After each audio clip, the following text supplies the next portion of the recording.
On est en Bretagne, en vacances, le 15 août, il fait super chaud. Et vous avez qu'une envie, c'est de vous rafraîchir, alors direction la plage. Et là, horreur, une masse d'algues. Et vous vous dites, oh non, encore ces marées d'algues, hein. Il faudrait vraiment faire quelque chose pour les enlever. Hey, hey. Et c'est là que j'interviens. En effet, ma thèse consiste à valoriser les algues pour en faire des produits pour la santé, la nutrition ou encore pour les cosmétiques. Et pour que tout le monde soit content, j'utilise une méthode d'extraction éco-responsable, c'est-à-dire une technique qui va libérer dans de l'eau des composés contenus dans les algues. Et pour ce faire, j'utilise des micro-organismes et plus précisément certaines de leurs protéines, à savoir les enzymes.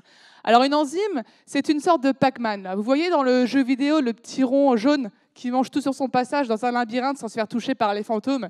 Ici, c'est la même chose. Je vais à la plage, je collecte mes algues, en l'occurrence des rouges, je les mets dans de l'eau et je rajoute plein de Pac-Man, soit plein d'enzymes. Alors celles-ci vont venir briser les parois des cellules qui composent les algues et ainsi libérer tout un ensemble de composés. Le but du jeu étant de récupérer cette eau, enrichie donc de ces composés, et de voir si elle possède des propriétés intéressantes.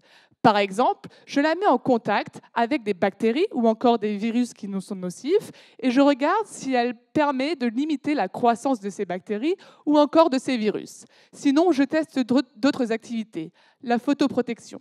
Avec cette même eau, je regarde si elle nous protège contre les rayons UV. Si c'est le cas, super, je vais pouvoir peut-être l'incorporer dans une formulation pour en faire une crème solaire. Alors là, vous allez me dire, ouais, vas-y, continue, là, fais plein de tests. Sauf qu'en 3 ans, je ne peux pas tout faire, hein, parce qu'il faut aller à la plage, il faut collecter les algues, la bonne de préférence, hein. Puis ensuite, on retourne au laboratoire, puis on lave les algues, on les trie, on les égoutte. Après, il faut mettre le tout dans une grosse casserole avec plein d'eau et plein d'enzymes, donc c'est lourd, il ne faut pas casser la paillasse.